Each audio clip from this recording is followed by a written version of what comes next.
I want to share something very important with you relating to your immune system to get through the winter and avoid getting sick. And even if you did get sick, to have very good outcomes. There are 7 really vital nutrients that I think are more important than other nutrients. And I'm going to try to explain this in a really simple way so you really get it, and also how to get these nutrients from the food that you eat. Some of these nutrients I'm going to talk about are very deficient in a very large percent of the population. So if that includes you, you need a little more information on like what this nutrient does and where to get it. Let's start with the nutrient number 1, vitamin A. It's one of the more important vitamins for your immune system, especially for lung infections. Vitamin A helps you make antibodies. Now, what's an antibody? It's something that helps tag a bad guy in your body, like a pathogen, and it helps the other parts of your immune system know who's the bad guy versus the good guy. So we don't want to attack the wrong cell, right? So the antibody is all about tagging someone. So it would be like a bounty hunter that's going out to find some criminal. They may not do the punishment, right? Put them in jail, but they help find the criminal. That's what your antibodies do. I mean, think about what a job that is. You have so many cells, the body is huge, and these antibodies are going around scanning, looking for these pathogens, and somehow they can identify them, and then they can tag them, and then they communicate to the rest of the immune system to kill. Okay, so that's what your immune system does. And without enough vitamin A, your ability to produce antibodies and tag pathogens are greatly reduced. So now your body has a lessened ability to recognize the bad guys. And there's something else. Vitamin A helps your immune system coordinate this attack because it increases this very specific T cell called a T helper cell that's all about coordination. I guess it'd be equivalent to like a symphony orchestrator, which is out there coordinating the various musicians and their instruments. If you didn't have that person, it would all be chaos. So the T helper cell does a lot of coordination in this attack. So without vitamin A, you can't tag the bad guy, and then you can't coordinate this attack with your army. Now, where do you get vitamin A? A good source would be grass-fed butter. You can also get it from other things too, like egg yolks, liver, but I would not count on getting your vitamin A from plant foods because that mainly is going to be beta carotene that has to convert into the active form of vitamin A, which is retinol. And for most people, it's not going to happen. So more butter through the winter, more butter to support your immune system. All right, the next vitamin, which you may not connect the dots between this nutrient and your immune system, is vitamin E. Now, vitamin E is a very potent antioxidant that protects the lipid membranes. Okay, so all your cells have a little fat layer. It's a membrane, and it's made from lipids. And vitamin E protects that membrane from being damaged by your immune system and many other things. I mean, think about what's happening. You have this immune system, which is your army that's going to fight these pathogens, right? So they're going to use weapons. One weapon they use is hydrogen peroxide. If you ever put hydrogen peroxide on an open wound, you see it all fizzing and it starts to oxidize and it starts to create this reaction. Well, think about what that will do to a pathogen. It literally kills pathogens, right? Well, all this is happening inside your body. So you're getting exposure to hydrogen peroxide and many other weapons from your own immune system. So vitamin E is there to protect against all this collateral damage. And if you didn't have enough vitamin E, boy, you'd have a lot of damage that's occurring from your immune system that is unnecessary. This is also another problem with people taking like chemotherapy or radiation therapy. Yes, it kills the cancer, but it also kills off the immune system, right? If you have to take chemo or radiation therapy for cancer, I would highly recommend also at the same time doing things like vitamin E, taking other nutrients to protect you against all this collateral damage. And just as a side note, one thing you could do to protect your cells against the damage from chemotherapy and radiation therapy is fasting, prolonged fasting. Your cells will automatically become stronger and live longer if you're fasting And at the same time, you have to do the chemo and radiation therapy.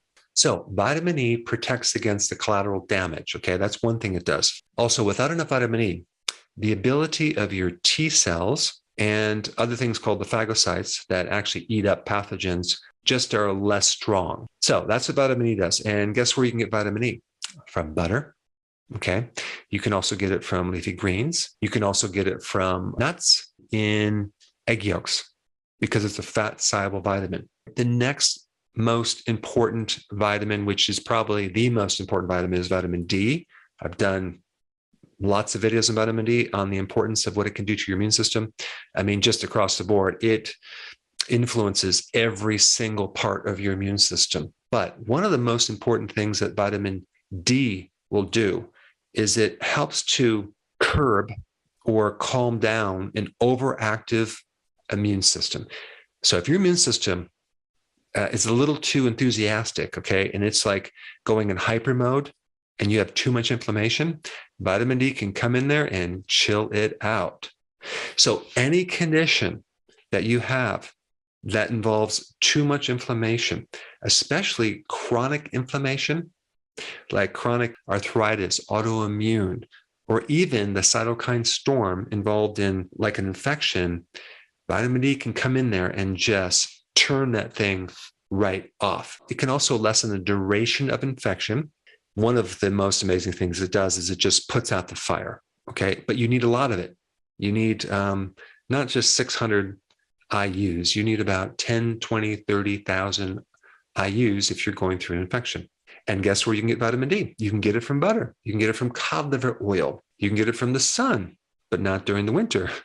So many people just take it as a supplement, but it's a very important nutrient. And you should know more about that because most people are deficient in vitamin D. The next most important vitamin is vitamin C. You can get a lot of it from raw sauerkraut, not pasteurized sauerkraut, but raw. Okay. You get like 700 milligrams. That's 10 times what you really need in 1 cup of raw sauerkraut. Incredible. But vitamin C is one of those vitamins that helps to increase your resistance and lowers your susceptibility to getting a pathogen. But because it's an antioxidant, it also can lower the collateral damage, just like vitamin E will do.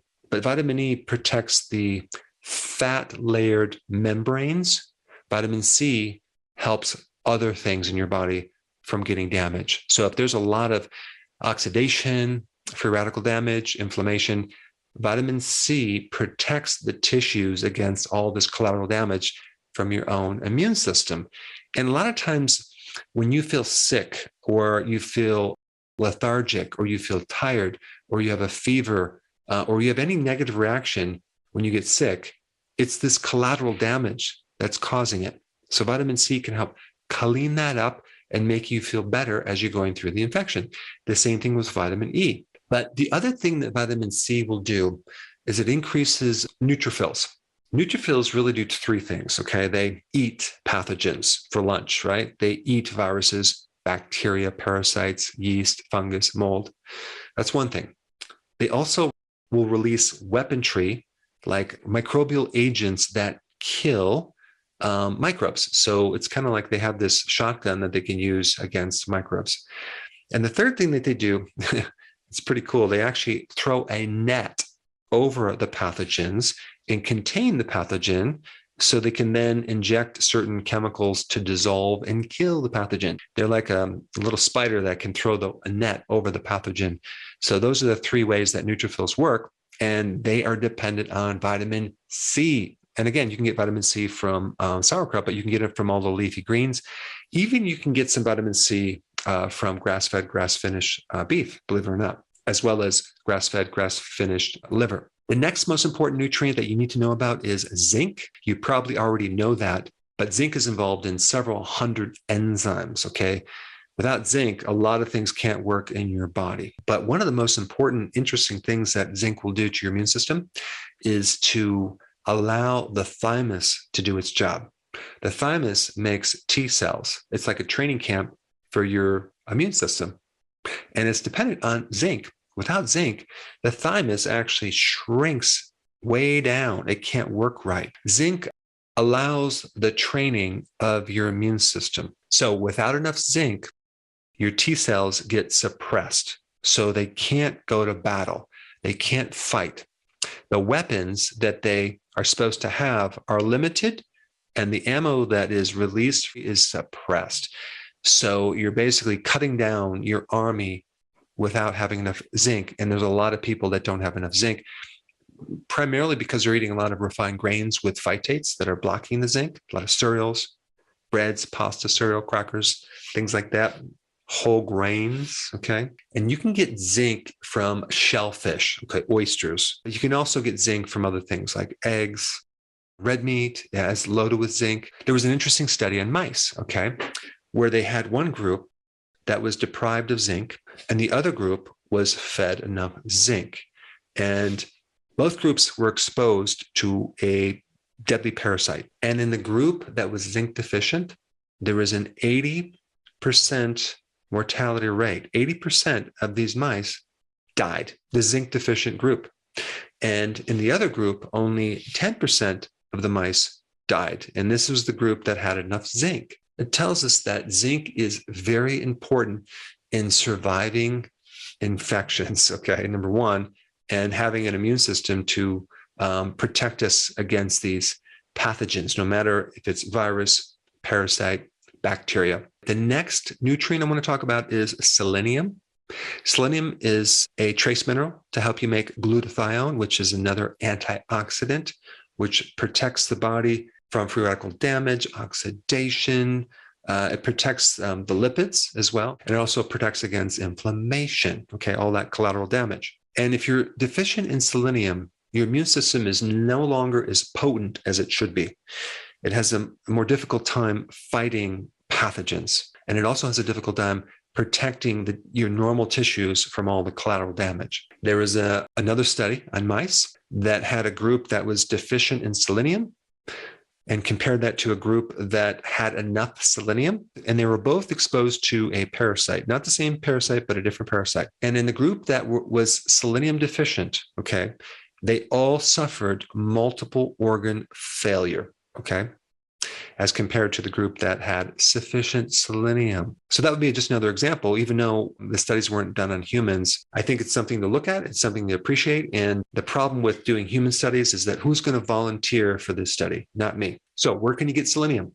Seafood and Brazil nuts. And the last nutrient I want to comment on is copper. Copper works with zinc. I haven't talked a lot about copper, but copper is very important for your immune system as well. If you don't have enough copper, you're more susceptible to getting infections, okay? Copper also works with selenium in making certain enzymes to protect against collateral damage because it can act as an antioxidant, but it's also directly involved in immune system function and specifically in recruiting help with other parts of the immune system. So if you don't have enough copper, your cells won't be coordinated enough to recruit for help to have the full capacity of your immune system at the barrier that you're defending from. And copper can be gotten from shellfish, seafood, and beef, meats. It's in eggs. It's in a lot of different foods. Now, I've recently did a very interesting video on what vitamin D does to your immune system. It's a little bit more in depth, and you really need to watch that because once you watch that, you'll have the complete knowledge of vitamin D in its relationship to bulletproofing yourself against pathogens. And I put that video up right here. Check it out.